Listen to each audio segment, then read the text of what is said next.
استقيموا على الحمد لله أما بعد وأعوذ بالله من الشيطان الرجيم بسم الله الرحمن الرحيم تنظرون ذكر یہ سر پر لگانا اور بالوں کا کٹوانا یہ سنت کے ہیں مطابق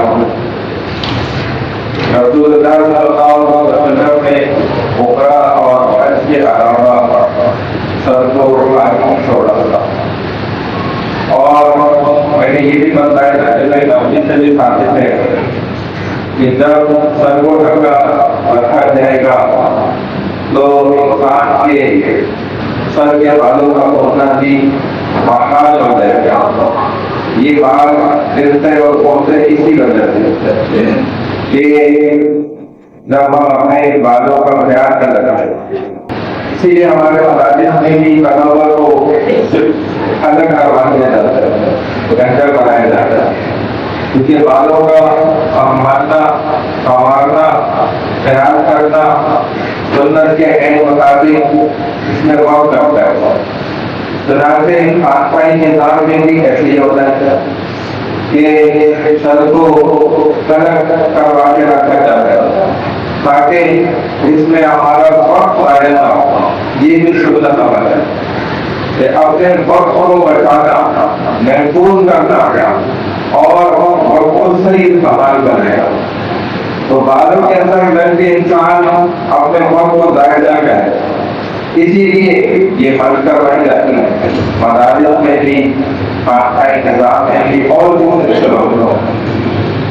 اسی طرح خواتین کا سر کو ڈھکنا یہ بھی سنت عمل ہے, کیونکہ رسول اللہ صلی اللہ علیہ وسلم نے ہماری ازواج مطہرات ہماری والدائیں ہیں اور حضور صلی اللہ علیہ وسلم کی ازواج مطہرات بیویاں ہیں, تو ان کو بھی یہی حکم ہے اور وہ اپنے سروں کو ڈھک کے رکھا کرتے ہیں. اس کی تو ہماری باتیں گی اور حدیث میں تو ایک احادیث میں رسول اللہ صلی اللہ علیہ وسلم نے بیان فرمایا.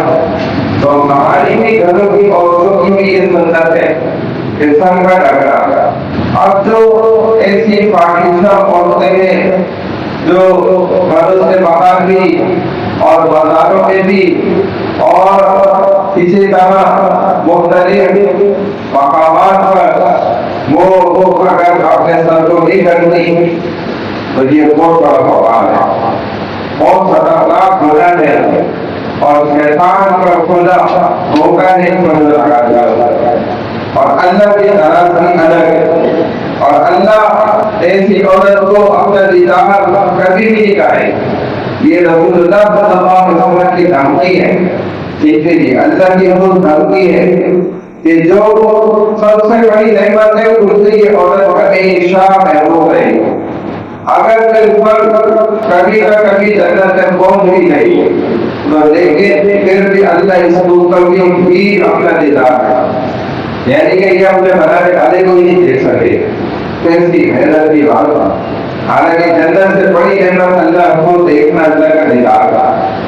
تو جب سر کو نہیں ڈھکے گی, چہرے کو نہیں چھپائے گی تو پھر صرف یہ نہیں ہوگا, سنت کے پیچھے زندگی کے اندر بربادی کی بربادی ہے, وبال کی وبال ہے, پریشانی ہے, مسائل کے مسائل ہے.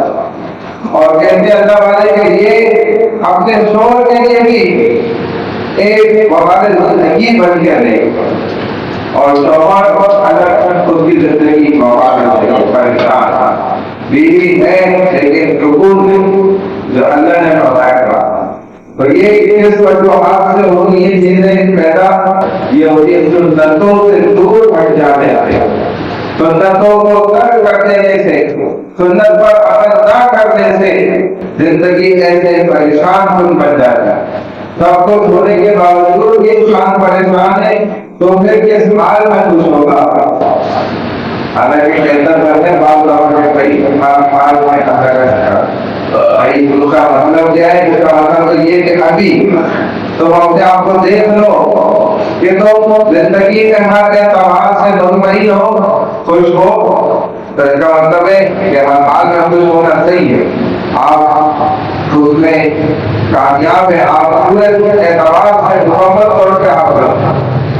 لیکن اگر یہ بات نہیں ہے کہ ہمیں اللہ کے لاکھوں نعمت ہونے کے باوجود بھی پریشانیاں رہیں گی اور ہماری زندگی میں بے چینی ہے، بے سکونی ہے، تو ضرور کہ ضرور سنتوں کو چھوڑ کر زندگی کو گزر رہی ہے اس کا معاملہ ہے۔ تو جس قدر سنت کے قریب ہوتا جائے گا اتنا ہی زیادہ یہ زندگی کی سکون ہے اور پریشانیاں ختم، اسی ہر حال میں یہ سکون میں رہے گا۔ اللہ سبحانہ و تعالیٰ ہمیں ہر ایک چیز ایک سنت کو سیکھنے کی، سمجھنے کی اور اس کو اپنی زندگی میں عمل کے ساتھ لانے کی توفیق